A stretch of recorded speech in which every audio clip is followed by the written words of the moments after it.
And welcome to this edition of the Native News Update on this Wednesday, August 4th. I'm your host for today's program. Some of the stories read here can also be found at our website at IndianCountryNews.com. And we've got some news articles here, and then we're going to go to an interview with Navajo Times reporter Marley Shebala in Window Rock, Arizona, with the results of yesterday's presidential primary. Rocky Mountain goats are on Oregon's Mount Jefferson for the first time in more than 100 years. The Oregon Department of Fish and Wildlife and the Confederated Tribes of Warm Springs released 45 goats last week on tribal lands along the upper Whitewater River. They came from the Elkhorn Mountains of eastern Oregon, where about half of the 800 mountain goats in Oregon can be found. The department says mountain goats were wiped out in Oregon in the mid-1800s by a combination of too much hunting, severe weather, and changes in the climate. A U.S. Department of Justice official visited the Menominee Tribal Wellness Center that benefited from federal stimulus money recently. Associate Attorney General Tom Oreilles visited the center along with local U.S. Attorney and the Director of the Justice Department's Violence Against Women Center. The tribe received nearly $900,000 in stimulus money to help victims of domestic violence and sexual assault. The tribe used the money to maintain an existing position and hire a sexual assault counselor, 2 shelter aides, and a specialized prosecutor. The Justice Department says the tribe reports that more assault victims are seeking help thanks to the improved resources and specialized assistance.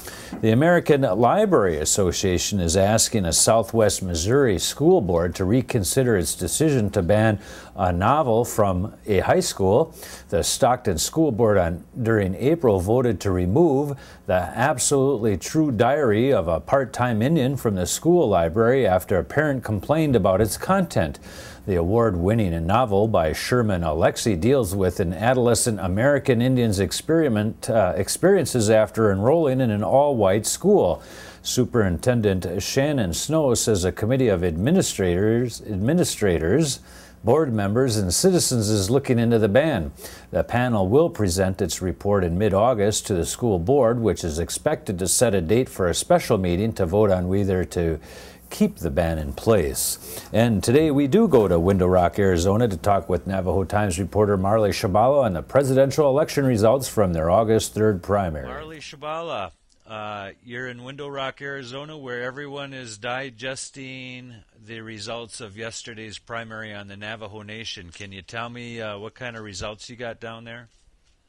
Well, Linda Lovejoy, as some people predicted, came out on top in the presidential race, and she brought in 17,137 votes, and that's compared to Vice President Ben Shelley's 7,763 votes. But coming in a close third was Donald Benally, 6,082, and Mr. Benally he has an interesting background because he went to federal prison. He served time in federal prison because of his involvement under former Peter McDonald, and there was a riot and some people lost their lives. But, you know, I don't know, maybe it's a sign that the Navajo people are very forgiving. I'm not sure. But in fourth place came Rex Lee Jim with 4,224 votes, and he's a current council delegate, and he campaigned on a traditional Navajo ticket. And the only other woman candidate as a presidential candidate was Sharon Kloss-Chilich, and she came in fifth with 3,139 votes. Looking at the results here as posted at NavajoTimes.com this morning, I noticed that you really only have 3 candidates that took lots of votes, and that was Lovejoy, second place Shelley, and then third place Benally. The spread between them is even greater. If the rules of the primary were that all you needed to do was achieve 51% or more, Lovejoy would have walked away with this election despite the plurality of the vote, which tends to, usually most of the time, it spreads the vote out. So you've got lots of people and then a few people who win at the top level with this many candidates running.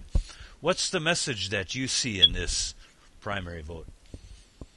Well, it's that I was out on the eastern part of the reservation, and then on the western part of the Navajo reservation. And when I talked with the voters, a lot of them said that they wanted change. They really wanted change. They thought that reducing the council from 88 to 24 was a change, and so let's just also get a complete change in the top level, the executive offices. And I think that when I spoke with one gentleman out in Mexican Springs, and he said, the change for him meant, let's have a woman in office. It's interesting because there's been lots of tribes across the United States and Canada that have been putting female leaders in at the very head of those tribal organizations. Lovejoy had to overcome some strong so-called traditional opposition seeking that role. If I remember the debate going on down there, that there was people who claimed that a woman should not be leading the nation. Oh, yeah.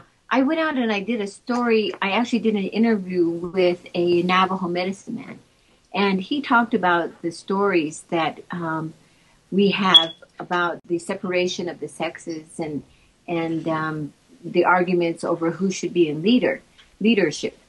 But he said that he and other historians, Navajo historians, have also mentioned that women have always played a major role in leadership.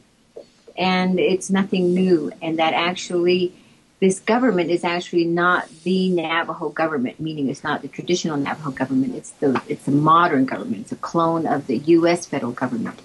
And they felt that there was nothing wrong with a woman taking that leadership role. Yeah, it's interesting that they make a difference between how the Navajo once ruled themselves versus the elected system that's now in place. What else do we have in terms of results down there? We had 24 primaries, 24 district primaries as well. The things seem pretty well settled on that front? Well, what happened was that the council delegates, the incumbents, a lot of them are not going to be returning to office, which is, I think why you saw this huge support for Miss Lovejoy. Is because in their voting, they said, we're not going to vote for the same council delegates. And a lot of the incumbents are not going to be returning to office.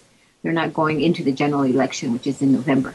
Yeah, and in some places you had 3 or 4 incumbents running against each other in that downsized district map. Well, that was, they expected that to happen. But when you look at the numbers, they didn't receive a lot of votes, those incumbents. And so so you would think that maybe they might have split up the votes, but they didn't. The people were voting for new faces. Interesting. Now, when is the general election coming up? They want change. Yeah, they want change. Okay, when is the general election coming up? Okay, the general election has been set for November 2nd.